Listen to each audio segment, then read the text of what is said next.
What's up, everybody? Welcome back to another episode. Today we're going to talk about my Oase BioMaster 350. It's been about 5.5 months since I started using this filter, and today's maintenance day, so let's get to cleaning and let's talk about it. It's not the prettiest cabinet, so forgive me. First, what you want to do is unplug the power, unlock the outlet and inlet, let the water trickle out.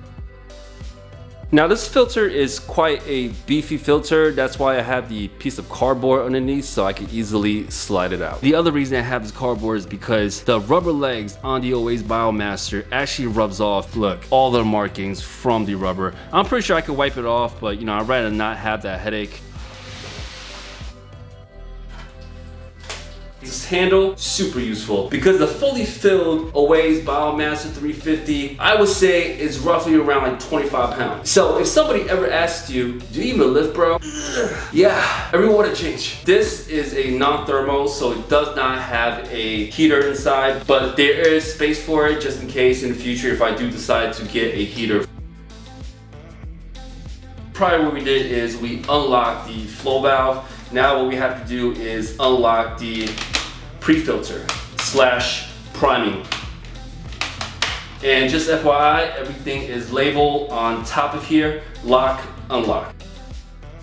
Next, what you want to do is you want to unclamp the 4 clamps that is holding the power head. But before you do that, you want to raise the handle because if you see this little latch right here, kind of like a safety mechanism. So raise the handle, unlock it, all sides.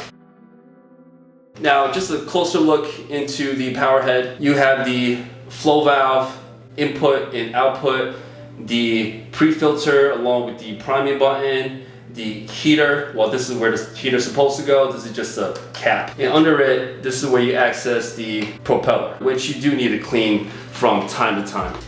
So you have the first tray where I have mainly biomedia. Now these are tray by tray, unlike the Fluval where you can pull everything out at one time, but they do have little handles for them. Second tray is all biomedia. Third tray is all biomedia as well. I use matrix. Obviously you can use whatever you want. Fourth tray, more biomedia. In here I just use ceramics because I ran out of matrix. And lastly, this is where the foam goes. In here I just have some fine filter floss along with the sponge that they provided for you. This is a 30 ppi sponge.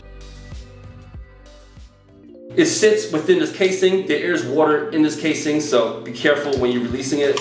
As you can see, it is extremely dirty. That's from the dwarf hair grass. And I was trimming it, and obviously a lot of it got sucked in. For the pre-filter foam, they had the 30 ppi, which is the orange sponge.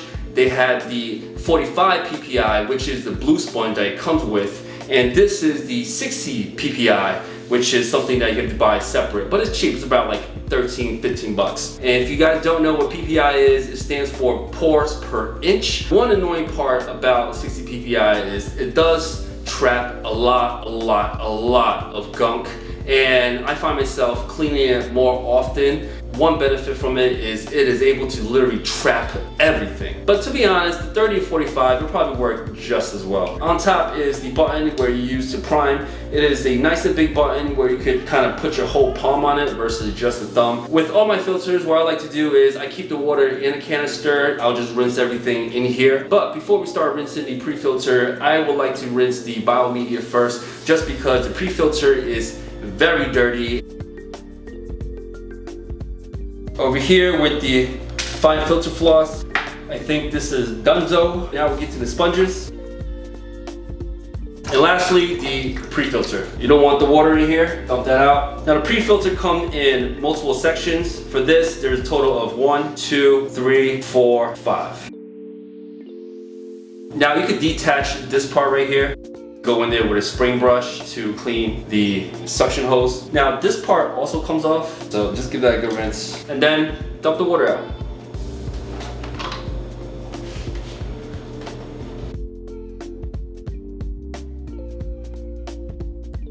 Now when reassembling the head unit of the pre-filter, make sure you line up the holes right here and just snap them out.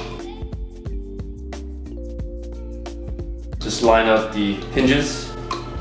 That's a pre-filter.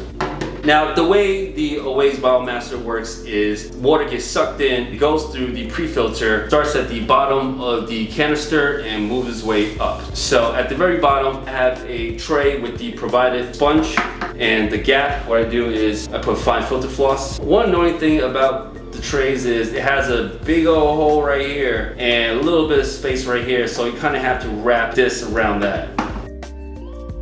The second tray will be my bio, and it's pretty easy to stack one on top of each other. A lot of times I would just drop it in, it'll be absolutely okay.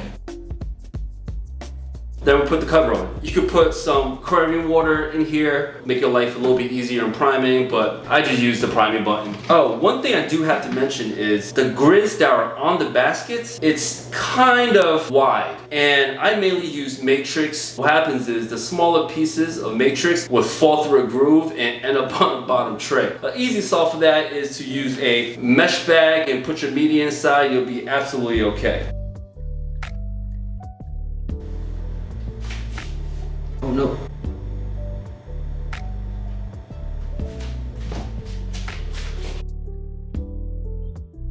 So for this, you don't need to take off the power head in order to access the pre-filter. Every week, what I would do is shut off the flow valve, shut the pre-filter off, take this thing out, clean it up, put it back in, and I'm ready to go. The other thing I love about it is the option to have a heater. Not much I don't like about this. And like I said, the handle, super easy. If you ever get air trapped inside, just rock it back and forth. And over time, it kind of fixes itself. Oh, the other feature I love about the Oase, you get these heads that you're actually able to swivel however you want. I would say the Oase BioMaster is the best canister filter I've ever owned. If you have the money, I would go with the Oase BioMaster. And you have to think of it long term. You're buying a canister filter for $269, but it's gonna last you years. Absolutely amazing deal. And like always, if you like this video, hit that like button, subscribe to the channel, comment down below, share this with a friend, and we'll see you next time.